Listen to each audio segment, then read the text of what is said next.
everybody. It's Rosalind again. So you know what time it is. That means it's time for Real Talk Now. Yes, yes. What we're going to talk about tonight, we're going to talk about the art of marriage. Happiness in marriage is not something that just happens. A good marriage must be created. In the marriage, the little things are the big things, and the big things are the little things. It is never being too old to hold hands. It is remembering to say, I love you, at least once a day. It is not going to sleep angry. It is at no time taking the other for granted. The courtship should not end with the honeymoon, but rather it should continue through all the years. It is having a mutual sense of value and a common objective. It is standing together facing the world. It is forming a circle of love that gathers in the whole family. It is doing things for each other, not in the attitude of duty or sacrifice, but rather in the spirit of love. It is speaking words of appreciation and in demonstrating gratitude in thoughtful ways.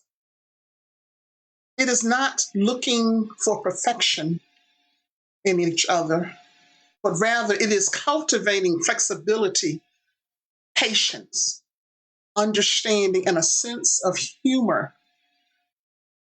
It is having the capacity to forgive and also attempting to forget. It is giving each other an atmosphere in which we can grow. And it is finding room for the things of the Spirit. It is a common search for the good and the beautiful. It's establishing a relationship in which the dependent is independent equally. Dependence is mutual, and the obligation is reciprocated. It is not only marrying the right partner, but it's also being the right partner. It is discovering what marriage can be at its best. Yes. Now, this beautiful poem by Winifred A. Peterson speaks of the power of marriage. It speaks of flexibility in marriage, and it also speaks of unity in a marriage. We often hear those words, falling in love and becoming one, using the power of two to change the world. Our love will sustain us, and we will be together forever. Family, all those are beautiful, beautiful statements from couples when we are in the honeymoon stage, in the beautiful beginning of our relationships, and when we fall in love and decide that we are going to marry. Sadly, too many couples forget the covenant that was made in those happier times. Some couples made that covenant with themselves alone, and others made that covenant with themselves. But they also put God at the helm of that covenant. Today, we will hear from 4 couples that are in different stages of their marriage and in their life. Some are married with no children. Some are married with biological children, and some are a blended family. No matter the dynamic of each marriage, they all required an adjustment period in order to coexist and to remember the marriage covenant with Christ. We want you to know that we are not counselors or therapists, but we are couples that have experienced marriage at different stages. And we know that marriage is something that is sometimes hard, sometimes beautiful, sometimes the hardest thing that we may experience in life. And that is because if we are making a conscious effort to function in unity, we are also making that conscious effort to function within ourselves and maintaining some independence. Allow me to introduce Janesha and Mantee, Stephanie and Ivan, Trinique and Nic, and Chenoa and Marcus. What I want you all to do one at a time, I want you to unmute yourself and please tell me and the family just a little about yourself. How you guys doing? I'm Mantee. This is my wife, Janesha. Hello. We're the Williams family. We'll be married 3 years this coming year in September. I'm an engineer and my wife's a nursing student. We met in college, our freshman year, about almost 12 years ago. And we currently reside in Columbia, South Carolina, where we worship at the Sunset Boulevard Church of Christ. We also serve a ministry together. He's a part of the media team at church. I sing with the worship team and also sing with the gospel group in him. And we're just happy that Sister Price thought to include us. Yeah. Hello, family. My name is Nixon, and this is my lovely wife, Trinique. We are the Silvanes. We've been for 10 years. I always got to get it right because, sometimes husbands, we forget about the year that we've been married. But I've been married 10 lovely years with Sister Trinique, and I am a laboratory scientist. And I work in the medical field. Yes, and we reside here in Florida, and we go to Hope Church of Christ under the leadership of Brother Alvin Daniels Jr. And we're just happy, just excited to be part of this, this platform to discuss the art of marriage. Absolutely.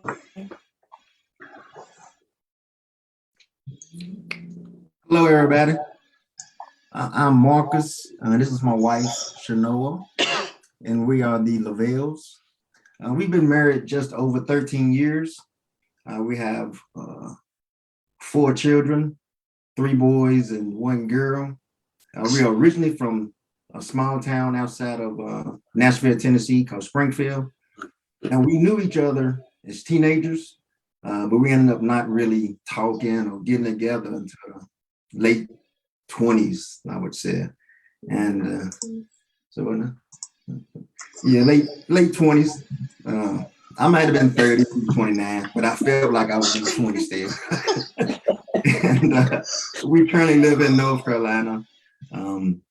I am a military contractor, and let my wife tell you a little bit about what she does. Hey, y'all. As you know, I'm Chenoa, his wife. And I'm a family consultant for a nonprofit organization that specializes in therapeutic foster care. And we're glad to be a part of this. Yeah. We also had one more couple who unfortunately was not able to join us tonight, but I know that they would have done an awesome job. So I know you all are going to stand in the gap and hold it down for the Wilson family, right? Oh, wait a minute. I think they may have been able to join us. So we're going to see if we can allow them a little time to come on in and introduce themselves to the family. But you know what? There we go. There they go. Okay, I want you all to go ahead and introduce you. We had some hiccups, you all, but we got it going. How about that? So I want you all to unmute yourself and, yeah. We made it. Thank you, Jaja. Yay. All right. Well, good evening, everybody. My name is Ivan Wilson, and this is my wife, Stephanie. As far as introduction, I am the assistant minister at the Sharp Road Church of Christ in Greensboro, North Carolina, originally from Jackson, Mississippi. And we've been married coming up on 11 years this October. And we do have 2 girls. They are not mine biologically. However, they are mine. So been with them, and 2 young ladies. That's true. That's true. Yeah, they are 22 and 20. So so yeah, that's where we are. Okay, so Yeah. Thought you want. okay, I'm gonna let you go ahead and say a few things, Stephanie, if you want to, before we keep going. Go ahead. He pretty much said it, other than I am Stephanie Booker Wilson of Stephanie Sings Vocal Studio, where we are helping singers discover the vocal treasure that is buried inside of them by helping them to master vocal projection, breathing technique, and pitch while building their confidence, competence, and courage. That is who we are. That is what we do. Grateful to do what it is that he gave us to do in purpose, for his purpose, on purpose. Okay, I'm gonna need you to write my. I'm gonna need you to write my next promo, okay? Because she. Okay, I'm gonna get everybody to unmute them. To mute themselves right now. And I'm gonna ask a few questions, and just as one person and one group is talking, that's all. Everybody else keep unmuted, just to make sure it's gonna come in crystal clear. How about that? Okay, so we're gonna talk, like I said, about the art of marriage, and we're gonna go through the stages of marriage. We're gonna discuss raising godly children. Finances within the marriage, blended families, and children produced in the marriage, because these things can throw a different dynamic within relationships, because it's not just involving yourself, but it's involving outside influences, not only children, but situations that we have to sometime adjust to, okay? So let's discuss the honeymoon and the adjustment phase, okay? Now, those are those first months or even the first years of your marriage. And this is that time that the couples may often are preoccupied with themselves. You know how you get the butterflies because you're about to see them. Because it's still something that's new, because you're learning to adjust to one another and learning to adjust to that united relationship. Okay? And also, it may be that time when you're starting to realize your new reality. Okay. Now, how was it for you all in your relationship? Because each relationship is different. And I think it was Ivan who said that all relationships, there's no cookie cutter pattern. I think that was him who said within the relationship. So each relationship is unique, even though they may have some similarities. I want one of you all to jump in there and answer that question for me, that honeymoon phase. I guess we'll go first, since where people consider us still in that particular phase. But again, it's not cookie cutter. So for me personally, it was the transition. I know my mom's watching. Hey, Mom. The transition of leaving her, that whole ordeal was very stressful.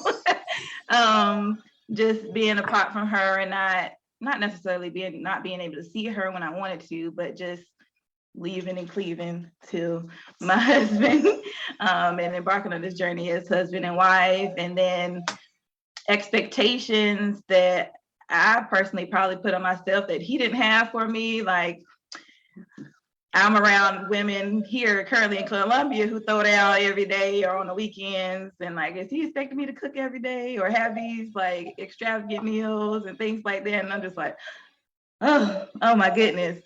So just those expectations, and then considering him. I've always considered him because, again, we dated 9 years before we actually got married. So we were already pretty acquainted with each other. But it was more so, okay, not this is what I got going on and I'll see you when I see you. Now it's like, okay, what you think about this? What do we have going on at this particular time, and X, Y, and Z. So just that adjustment phase. And we had this idea, or we were told, you know, it's this whole reset button. When you get married, it's going to be just everything. So that whole transition, me moving down here, and then God came in. I feel like he was like, okay, we have a good church home. He was already serving where we at right now at Sunset. And not even exactly 6 months into our marriage, COVID hit. Right. So we're dealing with a global pandemic in our first year of marriage. I got laid off from my job during the pandemic. Going into the second year of marriage, he got laid off from his job. And transitioning to finding a new job. So now he's having to, when his new job, he had to commute to work an hour and a half. To in that second year, catching COVID together. Catching COVID together. We can laugh about it now because we've made it through. And just recently, this past 6 months, up until last week, I would only see him twice a week. If we're being transparent, I would only see him twice a week because he wasn't coming home since gas prices and wear and tear on the vehicles and things like that were happening. So it's like, what's the honeymoon? In that sense of like, you know, we appreciate our time together, but I think this time really was a transition in our bond that like, I got his back, I can hold it down when he's not here. I know he's holding it down because when I got a new job, I ended up quitting my job to go to school full time. So we're one income household, and so he can hold it down. He has my back and vice versa. So that's our honeymoon phase until almost 3 years. So it's definitely been an adjustment, but God has definitely been keeping us together for sure.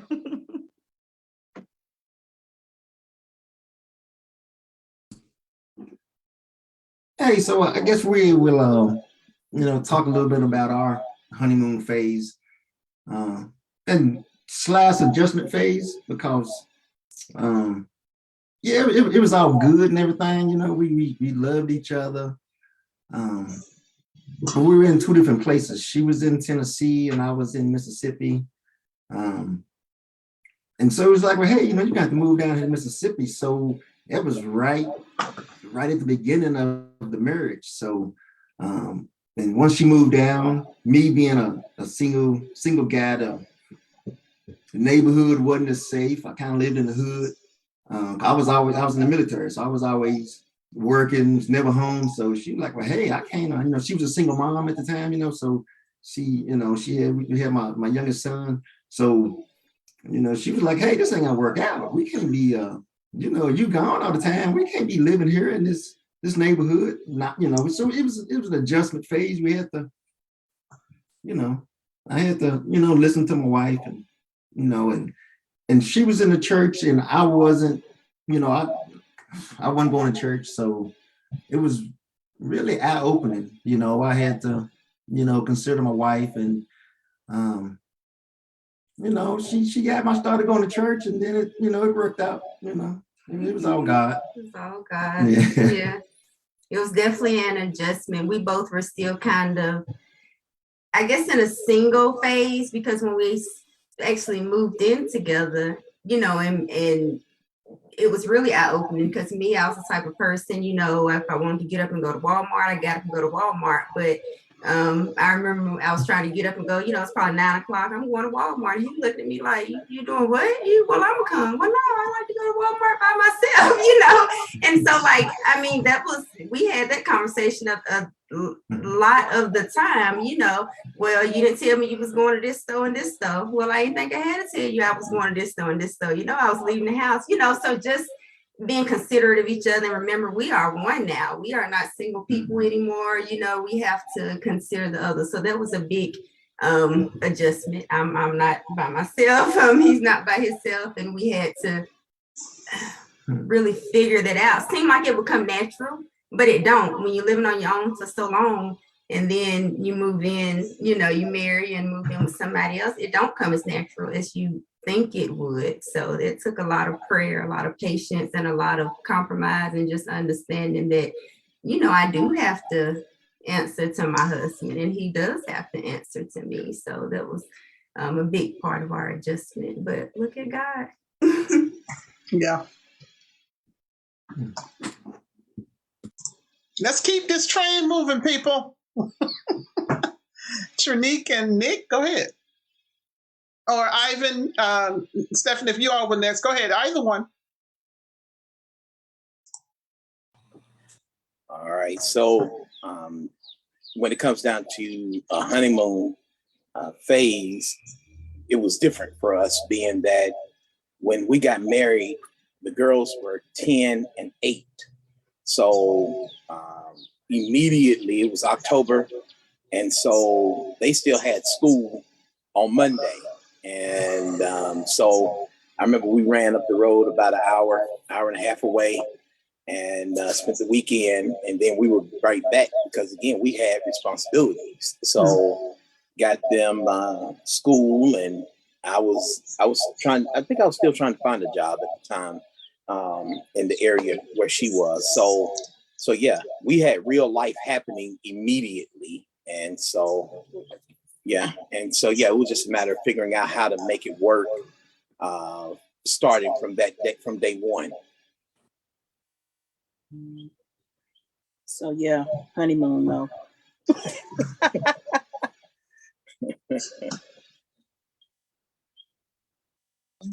All right, I guess it's our turn. The Wilson, powerful testimony. But our honeymoon phase, it was a little different because I've known Trinique back in 2008. We got baptized in 2009, and I think that's important for me to mention. Yeah. Because prior to baptism, or even prior to Christ, I didn't even think I would be a married man. Because I would tell my brothers, like, I would never get married. But in 2009, I got married. 2009, I got in the body of Christ. In 2012, I proposed to Trinique actually in 2011, and I got married 2012. Yeah. So during our honeymoon phase, it was different for me because I moved out of my parents' house at a late stage in my life, in my late 20s. And Trinique was an independent woman. So I can't imagine you getting married to a woman. She had her own car, she had her own place, she had everything going for herself, where I'm leaving my parents' house. So it was, and on top of that, she had a child. So here it is, getting married to Trinique and going through this adjustment, because I thought the honeymoon phase was going to be about, going to dinners every day of the week. I thought it would be about taking cruises. I mean, that's what I imagined, at least coming up, that's what I thought. When you go on a honeymoon, that's what you do. You take a trip to the islands and you just have a great time and y'all just party out. But that wasn't the case for us. So immediately when we got married, Trinique and I ended up in a efficiency. And Trinique's daughter had to move in with her parents. So it was tough for us because here we are, we're getting married and we're stuck in this like little cubicle. It was like equivalent to like a cubicle.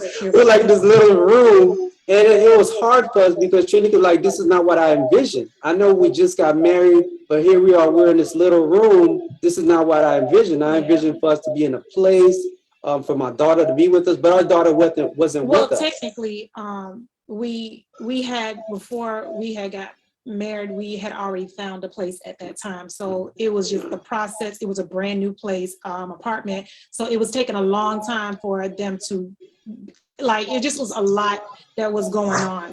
So it was like when we got married, I didn't want to move into his parents' place, and then, he didn't want to move into my parents' place. So that's when we got the efficiency, and my daughter moved in with my mom and my dad, and we were waiting forever for our place to be where we can primarily move into.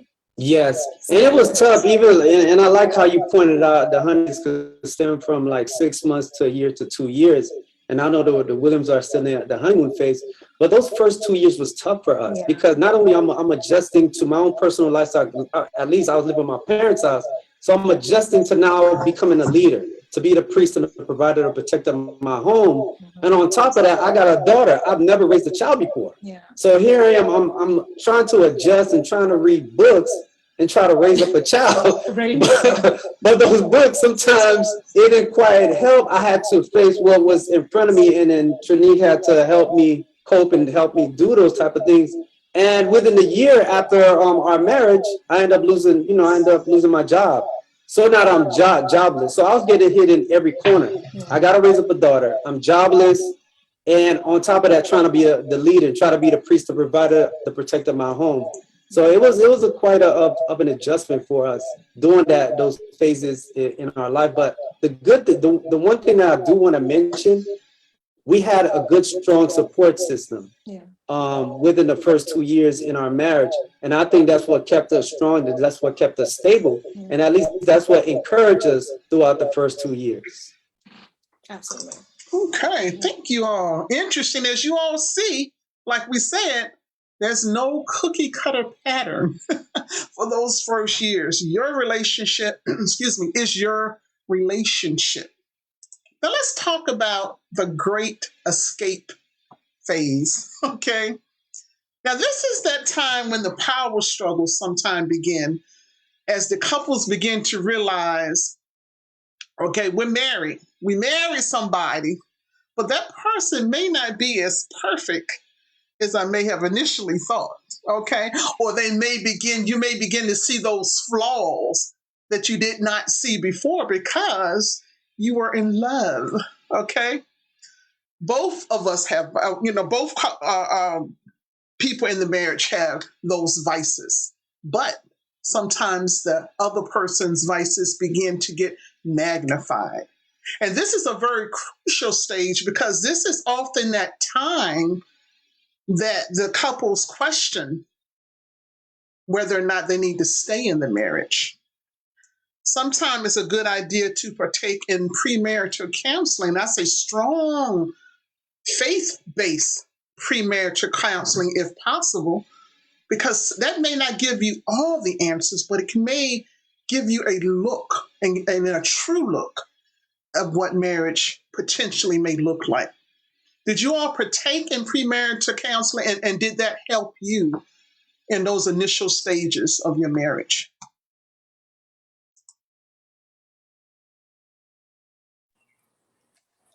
All right, we'll take first. Yes, to answer your question, we did do premarital counseling, and yes, that did help greatly. I would say that for us, with this marriage being, we jokingly say our first marriage was our practice marriage. So I would say because we had that marriage under our belt already and coming into this relationship with the premarital counseling, we were in a really good place. I think we felt like we were kind of getting ahead of the 8 ball, if you will, in terms of getting some tools to use in those times that we knew would come. We didn't really know what would come, but because we had both been married before, we kind of had this expectation of that phase. But I will say that you can never be too prepared. And that's why I say the premarital counseling helped us greatly, because my mama used to say all the time, my grandmama, you don't know people till you live with them. No truer words have ever been spoken. If you have not lived with somebody, you do not know them. You don't know what they do. You don't know how they do it. You don't know what their quirks are. You don't know what's going to irritate you. You don't know till you know. So you need some stuff to help you get through the go through piece of this thing. So absolutely, I would definitely recommend premarital counseling, getting some tools under your belt, and not just for the tools, but I would say premarital counseling before you're married, obviously premarital, to make sure that is the person that you want to marry. Because sometimes counseling will bring out some things. That's why they're the professionals. They know the questions to ask and the conversations to lead you into, to help you see some things that you don't necessarily see in that googly-eyed phase of life when all you see is the beauty and the flowers and skipping through the lilies of the field. Baby, real life is about to hit you. So you need to know that, and you need to be prepared. So yes, I felt like we were, but still, it's still difficult. That's why I say you got to be prepared, because it's going to still be difficult either way. Well, to piggyback, I will say that no, wow, that went left very quickly. I hope y'all didn't hear what you said. Anyway, so I've been in ministry a long time, and I've seen and done, premarital counseling, and I have always felt that a lot of us as ministers, we do a disservice, where we have a short, 2 or 3, maybe 4 sessions with somebody, and we basically start educating on some things to expect in marriage. Okay, what would you do about finances and stuff like that? So we kind of hit some of the hot button topics, and then we say, hey, you've had premarital counseling, and boom, let's go.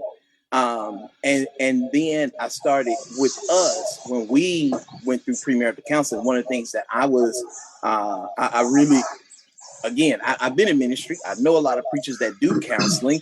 So it was like, I don't want to do, the preacher counseling. So we actually went to a psychologist professional. And I appreciate what he brought out, because it did cause us to have conversations that we would not have had.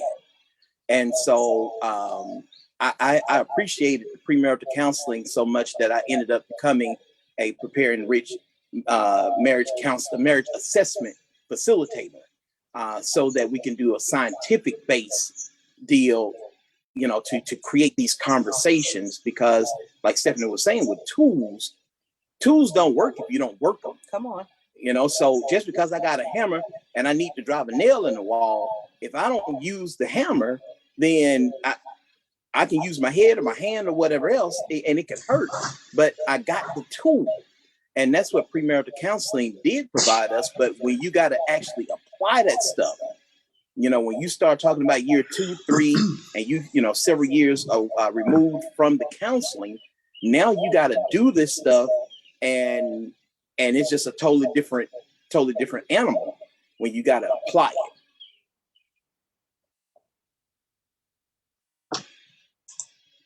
Let's keep it moving, people.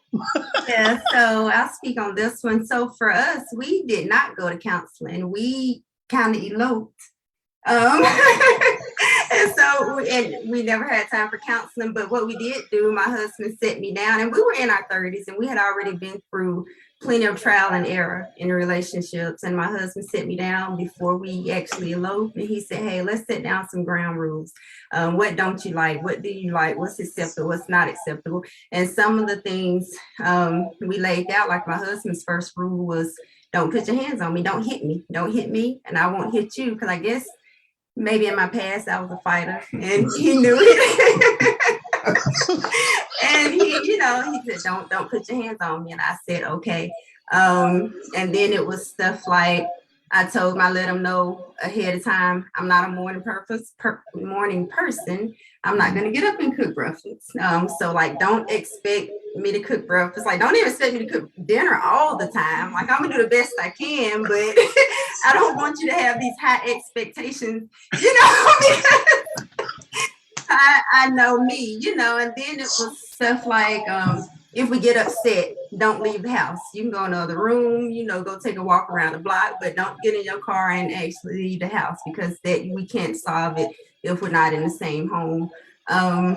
We normally try to go to bed together, at nighttime around the same time, and I think that's helped us a lot. We don't use the D word, the divorce word, unless somebody's really serious. And it's kind of funny because, my husband, I tried to break one of the rules. I was going to leave one time, and I packed my little bag, and I'm like, and he come to me and he saw me, getting ready to leave, and he said, look, I love you. I don't want you to go.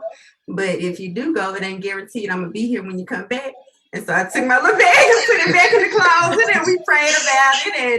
And 10 years later, we still together. So but for us, just those ground rules and taking those ground rules seriously really helped us, because we hadn't, to this day, we still, we hadn't overstepped those ground rules and boundaries. So. Yes, so we'll take this one. So yes, again, like I mentioned, I proposed to Trinique in 2011, and we got married in October 2011. We got married like three months later. 6 months later. It was 3 months, honey. 6 months. Let me see, October, November, December. Okay. But anyway, she said 6 months, it is 6 months. But yes, we did go through premarital counseling, and it was a blessing for me. The things that I learned from my minister. Yeah. He sat us down. We went through a few sessions, and we went there like weekly. Was it weekly? It was weekly. It was weekly. It was weekly. And yeah, it was some things that he instilled in us that still stay, that we still remember even to this day and apply to this day. Because even I read a quote that says that the top causes of divorce is finances, kids, religion, and in-laws. And one of the things that our minister brought up was putting everything together. Like he said, especially the finance. He said, Trinique, Nixon, make sure you guys have one account. And I didn't understand it. Like while he was like saying, make sure everything that you guys is shared is oneness. Because I'm beholding the future. Like later on, I noticed that there's couples that have different accounts, and there's some sneaky stuff that can happen. And then when I came to that realization, I said, oh, so this is why he told us to have like one account, just so the enemy won't creep in our marriage. So so Trinique can't be sneaky, I won't be sneaky. Not saying that she is, but I think that was the pivotal thing that he mentioned to us, to put everything in one account. And like I mentioned, that's something that stayed with us today. Now, don't get me wrong. It was a struggle for Trinique, and I'm gonna let her talk on that, because again, as I mentioned, Trinique was an independent woman. Trinique had her own stuff, your own bank account, own car, own stuff. So you talk about a dude that lived with his parents all these years, and he's moving in. Like, what's going on? So I'm gonna let Trinique, talk about her experience and how does she adjust from, having one. Well, as far as especially with the finances, because I'm a free spirit. I love to spend, and Nick is more so. He struggled, so that's why he handles the finances even to this day, because I'm free spirit. I love to spend, and with him, he knows what it is to be without. So he is very on point when it comes to finances. I must give him that. He is on point when it comes to finances.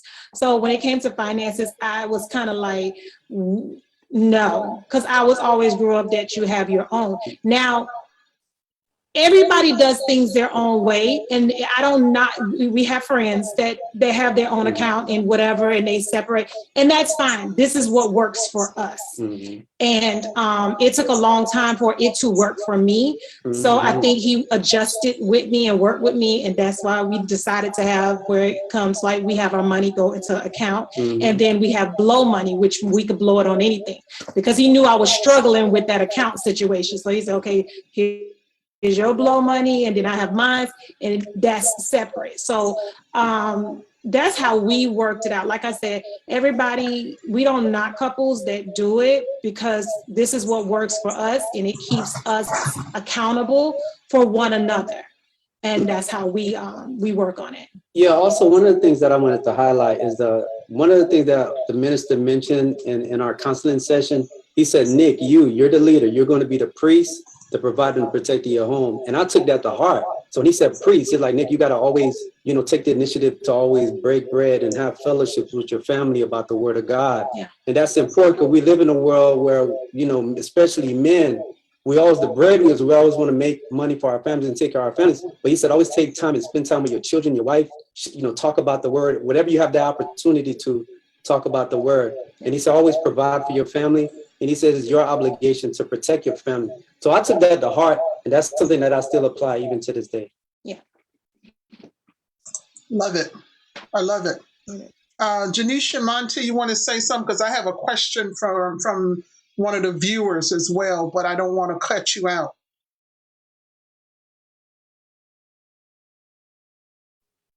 Yeah, I could say something. It was just a lot of the things that was said, I definitely agree with and were very similar to our experience.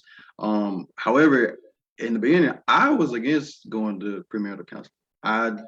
My mother is a licensed therapist and counselor, and I, grew up, being very self-aware and everything like that. So I didn't think that was something that we needed. So he thought. Right. Right. And it was just because of my perspective. I was looking at it as like, oh man, that's something you go to when you have problems. And so our counselor was actually a minister at the time here at Sunset, who is a professional as well, licensed. And one of the things he told me that stuck with me was, when you come to counseling, you're asking the questions. It's like the Sister Wilson was saying, it's for tools. It's for you to get things that you can take and apply. When you come to therapy, he's like, I'm asking the questions. So that kind of flipped my perspective. And then another one of the things we learned and we talked about all the time, because we probably did counseling for like about a year, almost a year before we got married. And so it was the spiritual perspective of what it meant to be a husband. That's one of the things that, I knew there were responsibilities, but the reality of it and the full gravity of what it meant to be a husband was realized when we were in premarital counseling. So that's why it was very important. I'd recommend, and we do now recommend all of our friends and everyone to have premarital counseling, especially with a spiritual leader as well, who is a professional. You're going to get the tools from both sides, and but yeah, it was something that we appreciated. I'm going to change a little bit because I have two very important questions that I want to make sure we get answered. So I'm going to shift a little. The first one, Ivan, I want you to start this one off, okay? And I'm not saying nobody else answer, but I want him, by him having the credentials you have, that's why. What is your take on being friends with the opposite sex outside of the marriage? And I say that because I don't know if anything like that came up while you were in your counseling sessions. So that's why I said I wanted you to start it. But everybody else, you still can answer. Okay. Yeah. So friends outside of the marriage. Opposite sex friends. Okay. And yeah, because I think that friendship, or the word friend, has like layers to it or whatever. I don't say that like you can't have a friend, quote unquote, but like anybody that I communicate with outside of Stephanie, then like nobody, I don't share secrets, my life. So there may be moments like I'm thinking about in my life. I have a lady that sits next to me when I go to my dialysis treatment. Okay, but my wife knows who she is, and that relationship doesn't go anywhere outside of dialysis. So it's like we spend 4 hours together, and then we go about our business. So I don't think. I know that it's not wise to share a relationship with somebody of the opposite sex, and in which you share secrets and you complain about, what's going on in your marriage, but I think that about family and friends, so that's that's I just don't think that that's wise. Maybe that's the best way for me to sum it up. Good answer. Anybody else want to add to that? Because he pretty much summed that one up, didn't he? Do you all agree with that, or do you have a different take? Because I so agree with that. There are layers to friendship, and it depends on what you define. Go ahead, Ivan. I will also add, see, once you get me started thinking and talking about stuff, then stuff just keep on coming. So now, open the floodgates. You're crazy. So here's the thing. Even if there was a person that I or Stephanie had a relationship with, that we were friends of the opposite sex, but then either one of us say, hey, I don't like that. All right. It's over. Like, that's immediate right then and there. There's no more, discussion about it. Because I'm just thinking about some situations where both of us have been in situations where the other didn't like the feeling, the vibe, whatever it is that relationship was producing, and immediately that was done. So I would say having the respect of your, for your mate, that if they uncomfortable with something, it doesn't matter what it really is. It doesn't matter. Do I respect my mate enough to, or more than that deal? And I'd like to add, since we're right there, if it's something that Ivan is uncomfortable with, I know in relationships we have a habit sometimes of blaming things on insecurity. Well, he's just insecure. You talking to somebody, he's just insecure, and I shouldn't have to give up my friendship with, because we've been friends before he came along. No. I don't care what you were. I don't care what you were before your husband came along. That's your husband. And if my husband is uncomfortable, we all uncomfortable. We're uncomfortable up in here. And it's the same and vice versa. If I'm uncomfortable, we're uncomfortable up in here. Everybody's uncomfortable. So something has to change. And whatever that is outside of here, if it's outside of here, it's got to go. I'm sorry. I'm laughing because she stresses something. You're right. I love that. You're right. You're right.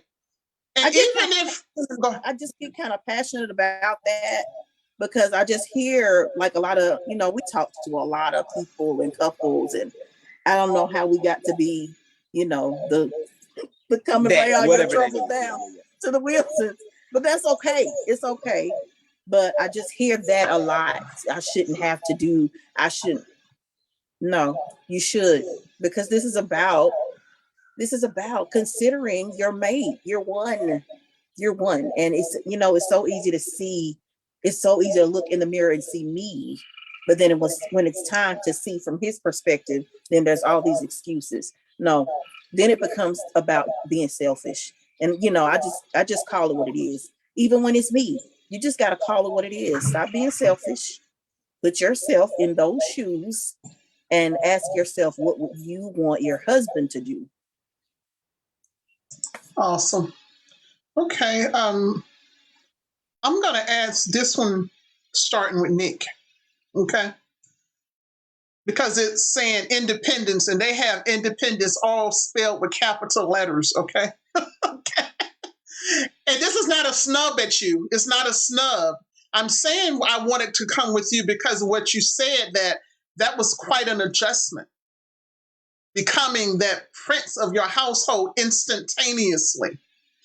The question is, the question is, when was your first aha moment when learning about yourself when married to take on that role, basically? Now you see why I wanted to start with you. Yeah, so whoever posed that question, that's a good question. So the thing is, I think what God does, God prepares a person before they become married. And what I've done to have my aha moment came when I was being nosy. I was in a similar platform just like this, similar to this. Mm-hmm. My church at the time was having a marriage enrichment class. Yeah. And I was a single man. I knew that I wanted to become married. I just didn't know when. So what I did, I went to the marriage class as a single man. So whoever's single on here, God gonna bless you. You're on your way. So I went there with a notepad and I started like jotting down notes. So God knows when to prepare a person for marriage. So God was preparing me. So mentally, by going to those classes on a weekly basis as a single person, Trinique did not know that I was going. I later on revealed that to Trinique that I was going to a marriage class. And she like, for real? She said, why are you going to a marriage class for? I said, look, I want to learn about marriage. You know, I want to learn about marriage. But not knowing that she would be become engaged a few months later. So I had my aha moment when I was going to those classes. So going to those classes and going to counseling to me was a bonus because I already got my counseling session as a single. Yeah. So that's why I think like platforms like this, as single people are watching this, they probably can have their aha moment right now by just sitting down, jotting down notes of what the Wilsons are talking about, the Leavells, and also the Williams. They may have that aha moment like right here because prior to going to that class, all I could think is about being independent, being under my parents' roof, taking care of moms, which was my aunt. I used to call her moms, but I didn't know about that transition about, you know, being a husband to a wife. It wasn't until that I started knowing about what the Bible says about Adam and Eve, husband and wife, and also going to those classes. So that's when my aha moment, it clicked and it made sense, and it prepared me to propose to this queen right here. So. Okay. Did anyone else want to add their aha moment there when it was like, this is real? Okay. Okay.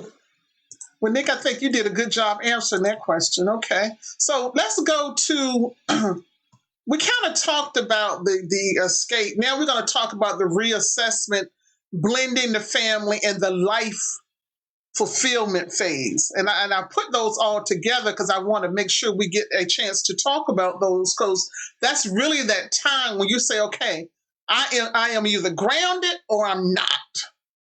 Okay, I'm going to stay or I'm not.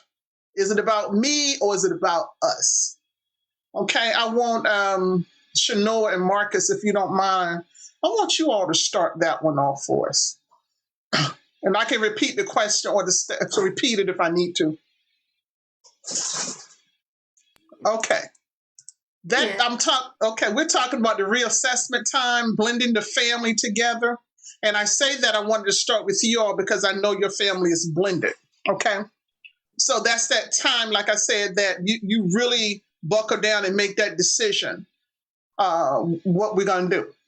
Okay. And also during this time, sometimes this is the time when those husbands or wives go out and buy the Camaro. This is that time too when they like, okay, I don't know if I did the right thing. It's time for me to be me.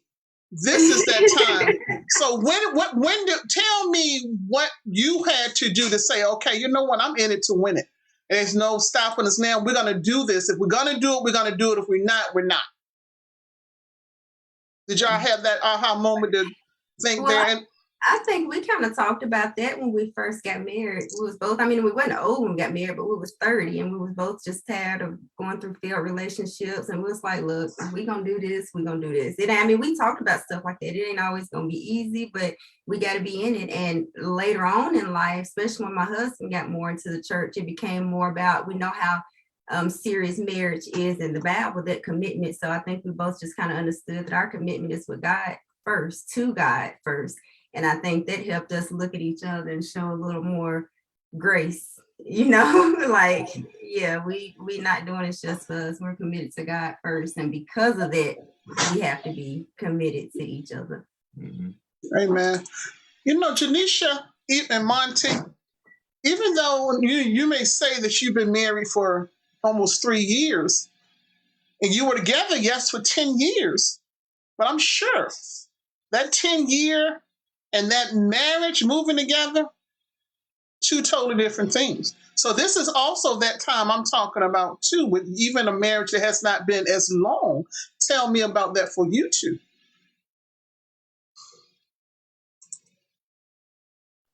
I guess in the traditional sense with like the blending the families, like we didn't have kids or anything like that on our own, but it was still two families coming together, two very different families coming together. I know when we first started discussing this, Mantee's, he's the oldest in his family, and I'm the baby girl in my family.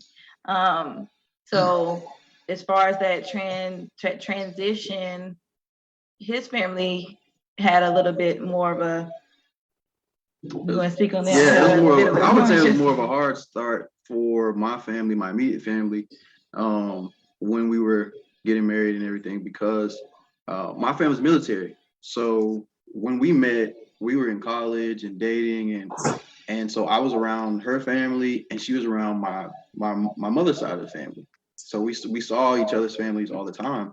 But my immediate family was on the West Coast still, so there wasn't that same type of connection and relationship building between us with them and those the same experiences. We didn't get those opportunities. So by the time they moved back to the East Coast, and they were here, and it was like, all right, now we're about to get married. To them, it was like, okay, wait a minute, you guys are going fast, So they were looking at it more so like, well, it's you guys got to take you don't rush to have kids and all this type of stuff. And we're like, no, we know this is something that we want to do. And that was something that honestly, we've been talking about it for a while and anticipating it. So that was more of the adjustment in regards to blending the families. It was just more so my family was like, okay, I'm the oldest, the first grand. So it's a lot of letting go that they had to do, and it came to them at too soon. And I think as far as like on our relationship level and going into our marriage, that was a big thing between us as far as his immediate family's perspective and events that transpired, with that. So our kind of like, all right, are we doing this type of thing? Like, I'm about to be your wife. You gonna have my back? Like, those type of conversations we had to have. And even in that first year of that marriage, we had to have those kind of conversations. Like, okay, we together, right? Like with my family, I wasn't the first. I'm the baby. Everybody's got married, had kids, and established their lives. My mama, she, as close as we are, she don't want no parts of interfering. Like funny story, sidebar, the night that we had our first initial little meet and greet with us on the Zoom call, we had a date night scheduled after the call. My mom purposely didn't come into town that night just so we could have that time together. Right. So that type of respect and things like that was already established. And again, some of it is because they knew Mantee since the beginning. But I know even if they weren't on board or like, certain things didn't happen the way they were supposed to, I know right here, he's my number one. I love y'all. We'll deal with this when it's time to deal with it, or y'all come around when you need to. So that was that transition. I love it.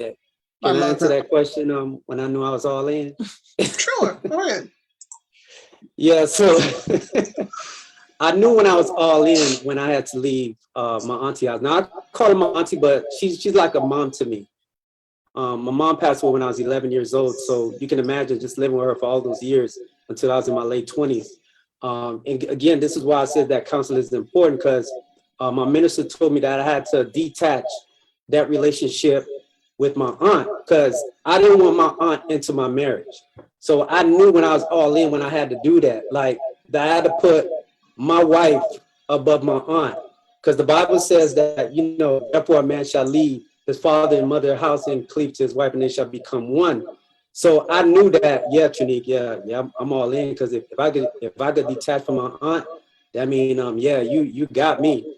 And on top of that, I was brought up in a close-knit family. My mother had 8 children. So all of us was like real close. It's 6 boys, 2 girls. So you talking about blood is thicker than water. Blood is thicker than water. So when I got married to Trinique, my brothers, they still time to time, they used to ask me for money, they used to ask for favors.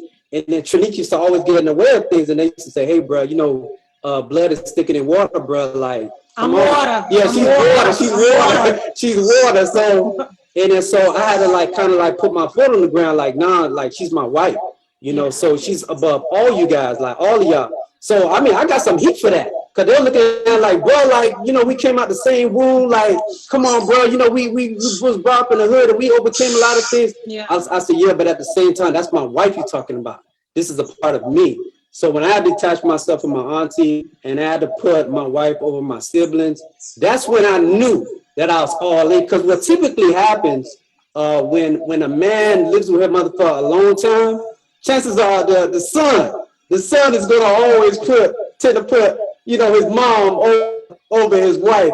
So I didn't want that in my household. So I knew that I had to like say, auntie, you know, I'm going to take this box and kind of like put you on the hill and kind of put my wife right there, you know, where she belongs. And that's when I knew I was all in. And Trinique said she was all in when she had to detach her daughter. Yeah, because I knew I was all in. Is like, because it has always been, and that's where it was a power struggle for Nick and myself, because my daughter's father was definitely not a part of her life growing up. He's just starting to be a part of her life now. So I knew that I was all in is more so when I kind of like, because I have raised her, we was in the same apartment, even, you know, we slept in the same bed. So it was more so that she felt like Nick was kind of like taking me away from her.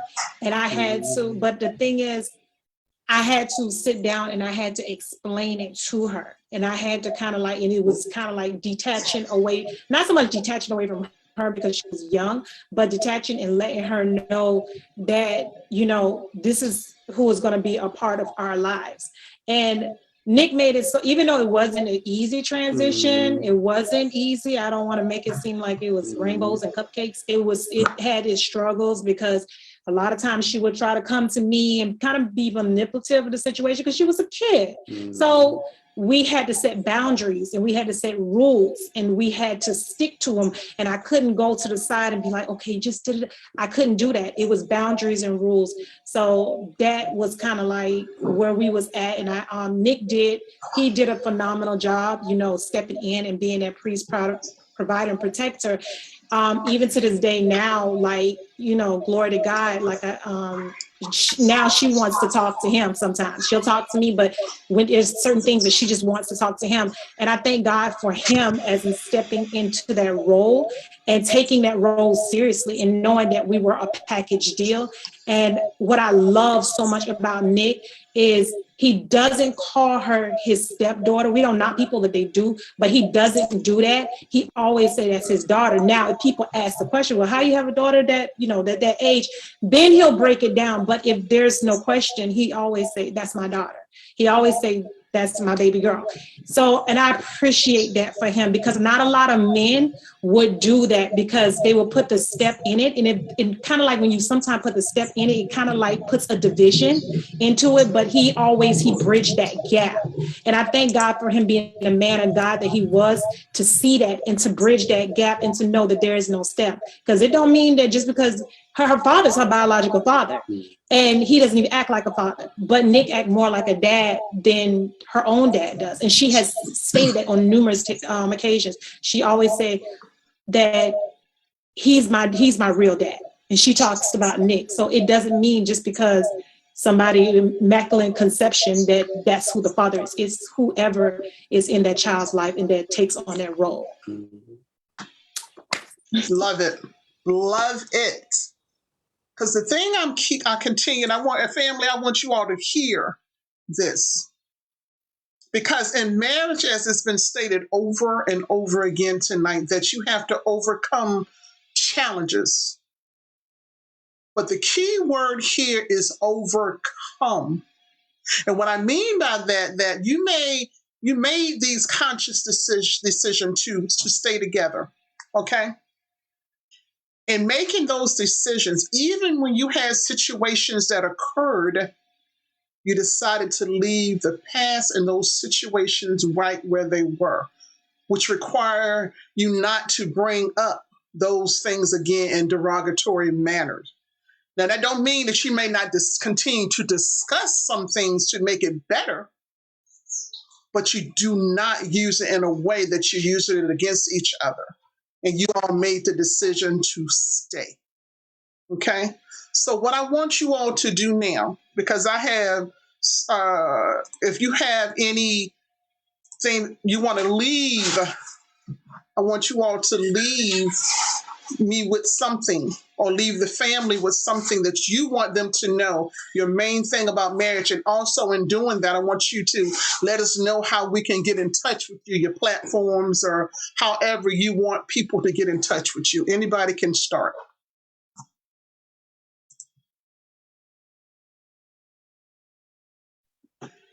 All right. So Ivan Wilson, and as far as getting in touch with me, I am. I think it's just Ivan Wilson on Instagram and Facebook, Messenger.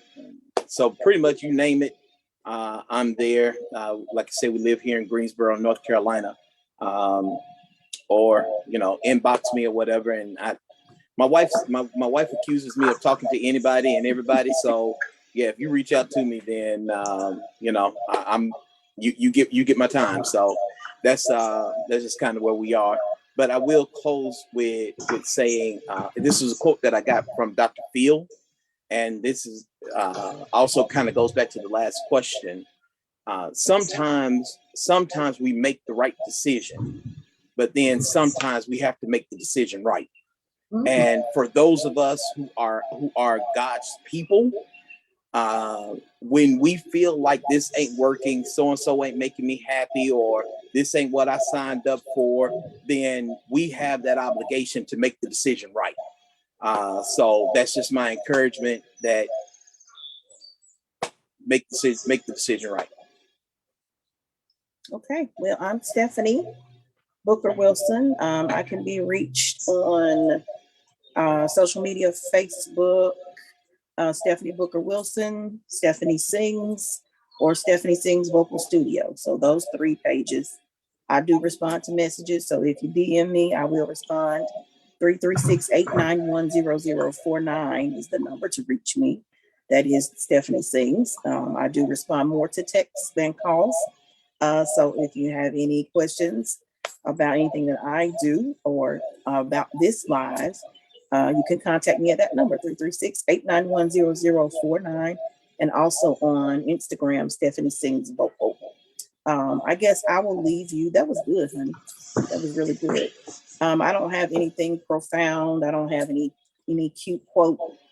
I would just say, as far as marriage is concerned, take your time and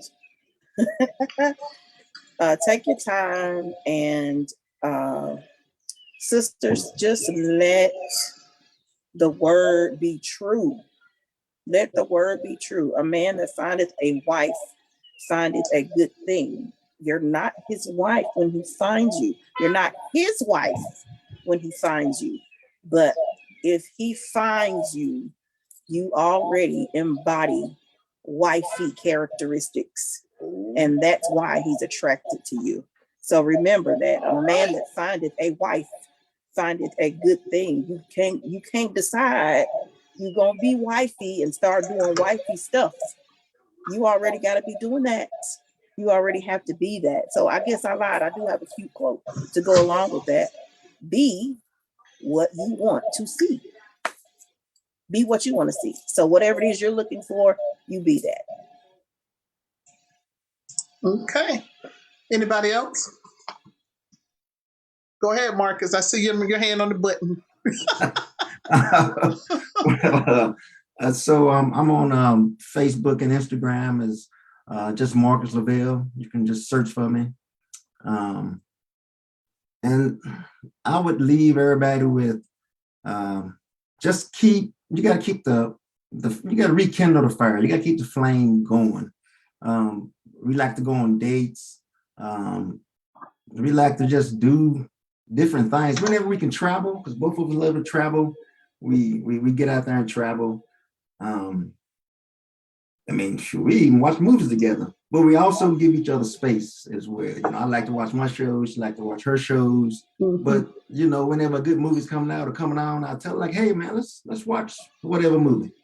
And she'll draw me in the man cave. We'll check it out together. So yeah, let's keep the flame going. You got to do something different. You can't let it get stagnant. And so, yeah, and I know most people have heard that saying that marriage is not a noun, it's a verb. It's not something you get, but it's something you do. So every day you wake up, we have to continuously get to know each other, because we're still getting to know each other, because I'm not the same person I was 5 years ago. My husband is the same person he was this morning.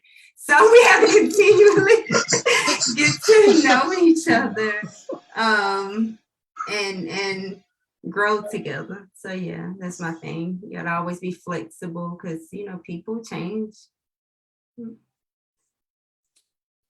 Amen. Amen. Nic Silvanie here. I could be reached on Facebook at Nic Silvanie. I know Sister Rosa would say Silvanie. so however you want to pronounce it, that's fine. I also have a platform. I also have a podcast. It's called Called by God Podcast. It's a platform where I have dialogues about biblical characters that were called by God. And also I invite members in the body in Christ to come share their testimony of how God called them into salvation. So I have this weekly platform. It's been a blessing. It's been blessing people globally. So I thank God for that. So check it out. It's on Apple, Spotify, Google Podcasts. It's pretty much on all platforms. So I could be reached if you want to listen to some of the content that I have out there. And I would say this. So marriage is a beautiful thing. Marriage is something that is ordained by God. And at the same time, we know that we are fallible. We're not perfect. And so I would say this, that in marriage, you're not going to be perfect. Now, a godly marriage is that you have two imperfect people, but what perfects the marriage is Jesus Christ. Amen. So because we have Jesus Christ in the center of our home, that's what perfects us even in our marriage. And I would say this, before I got married, I did not know how selfish I was. So God had to check me, because when you're single, you're not gonna see, like, you're not gonna see some ways in yourself. It's like you're not gonna have a mirror. You're gonna be like, yeah, I envy, I'm selfish. It's not until you get married and then God's gonna push your buttons. So I would say this, when it comes to marriage, it's all about love. And we talk about love, the action word. And I got this from 1 Corinthians 13, where it says that love is patient, love is kind, love does not envy, nor does it boast, and love is not self-seeking, and the whole nine. So I would say this, love, when it talks about marriage, it's all about action. It's show me better than you can tell me, because it's easy for me to wake up in the morning and be like, hey, Trinique, I love you. I love you. And I know it's Sister Trinique gonna say, show me. Because she's the free spirit. You better show me you love me. So I would say this, love is an action word, and that's something that, we gotta practice every day on the daily, patience, forgiveness. And I think Sister Roz, you mentioned that it's about being patient and about showing grace to your partner, and even mercy. And time to time, and I'm not gonna say time to time, pretty much every day, Trinique and I say, you know what, I forgive you, and she forgive me, and we pray about it, and we just move forward. We don't hold those grudges. We just know how to, we're mature enough 10 years in that we can say, you know what, it was me, it's on me, that was my fault. And I think that's what it's about. It's about forgiveness and exemplifying and showing that love to your partner. I don't know how to follow up behind that. Just talk about our marriage. Just talk. It's Trinique Silvanie. You can reach me on Instagram, Facebook, Trinique Silvanie or Silvanie. I agree with my husband. Pretty much when you have, I think this is a great platform for people that may be single or thinking about marriage. I think this is really good, because it's not all roses and cupcakes. It's not all of that. You have the good, the bitter, the sweet, and the in between. But the most important thing is just keeping God in the midst of your marriage. And I agree with that. Definitely. Me and my husband, we believe in date nights. He does like to watch movies. It's just that movies are kind of like hard for us, because I like horror and he does not like horror. He likes action. So we have to I love horror, and we have to just figure it out. And we just have to we got to work together. But it's give and take. So we kind of we watch together. So I mean, it's definitely communication is definitely key. And you can't hold anything in. You have to be very upfront and frank, even if you feel like it's going to hurt their feelings, because you don't want to harbor and hold anything in your heart and be upset. So that's another thing. But like my husband said, marriage is definitely a beautiful thing, but it's what you make it. You know, I like what Stephanie say, be what you want to see. And one more last thing before I move to the next couple. Trinique and I got this passage from the Bible. It says that open rebuke is better than secret love. Yes. So we rather rebuke each other than pretend like we love. Like, hey, you know, I'm pretending like I love. So, you know, open rebuke is better than secret love. Absolutely. So we rebuke each other in love. Yes. Awesome. Janesha, Mantee, you want to leave us with some final words? I don't know how we got last. I'm not really active on social media. I'll let him tell. We are part of a young adult group at our church, so I'll have him give the information for that. Yeah, our the page definitely the group is called Living in Truth. So on Instagram you can find us at Stay Lit Living in Truth, Stay Lit Sunset, and follow us on there.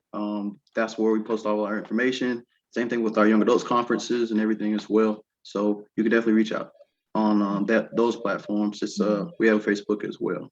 As far as like final words, in regards to our marriage, like most people, like all the other couples said, it works if you work it. And it's funny that Trinique, well, I think Nick was saying his last point, like it's okay to like rebuke, or you know, I had written down it's okay to hold each other accountable, and not like a tit for tat type of thing, but being open and creating that safe space. Like, okay, what you said or how you handled this situation affected me, or holding yourself accountable. Maybe I could have said this better, or I could have done this better, and just creating that habitat of a godly marriage. Yeah, and I think to follow that up, it's very important to be intentional about those things too. Someone said, communication is important. It is. It's transparency as well. Anybody can communicate, but if you're not being clear about what your intentions are, you're gonna have problems. So it's transparency, it's communicating, but it's also getting an understanding of from what you need from your spouse, and vice versa. Those go a long way. And if you can't be completely 100% naked emotionally with your significant other, if somebody's dating or intentions to be married, if you can't just be emotionally 100% naked, expose the good, the bad, and the ugly, then you might want to reconsider some things, or like we said earlier, go to premarital counseling. Definitely get you where you need to be at. So yeah, we definitely want to. Yeah, we want to encourage all younger people, older people, whatever, to be married. I'm hearing a lot lately. A lot of younger people are saying, I'm not sure about getting married, or if that's something I really want to do. There's so many divorces going on, et cetera, et cetera. And I know all the time you don't always have the best example of a healthy marriage in front of everybody. So those are things we don't see, on the daily. But I would say for me, it's been a blessing. I always say, I've made two great decisions in my life so far. And the first came because of my wife when we were dating, which was deciding to put on Christ in baptism. It changed my life. And the next greatest decision that I made was proposing to my wife. That's right, baby. And so I would say that there's so many things I've learned and I've been able to grow and develop because of my marriage. And so all young men, everyone in general, marriage is something that is on the table. Don't discount it, or don't count it out. Don't discredit yourself from something that you'd be missing out on something that God has, established. And I look at it like our marriage is our first ministry. It's the reflection of Christ with his people. So if you can get this right, you can really reach people. And sometimes you're a living testimony to people that you don't even realize who are paying attention. So this is why it's so important. So to have that love in the home, so you can have it out in the world too. I just want to say thank you all because my husband and I are older than everybody up here. We've been married longer, but I can guarantee you we have learned a lot tonight listening to you all. And I say that because my minister sent me a message. We should always remember the longer we are married, the more accepting we are. My minister is my husband, y'all. Y'all know what I'm talking about. Okay?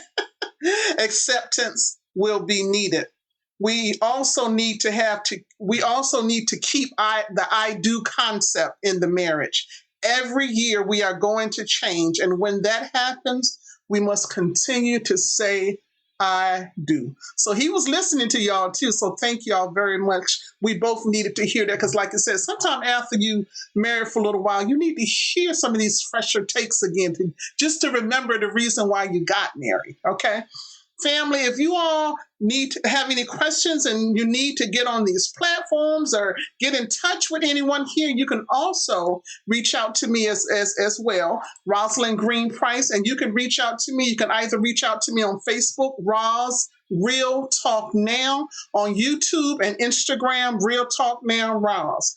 Family, I appreciate you all so very much, and I want y'all to stay right there because I'm going to end the show, but we're going to come right back. Make it a good one.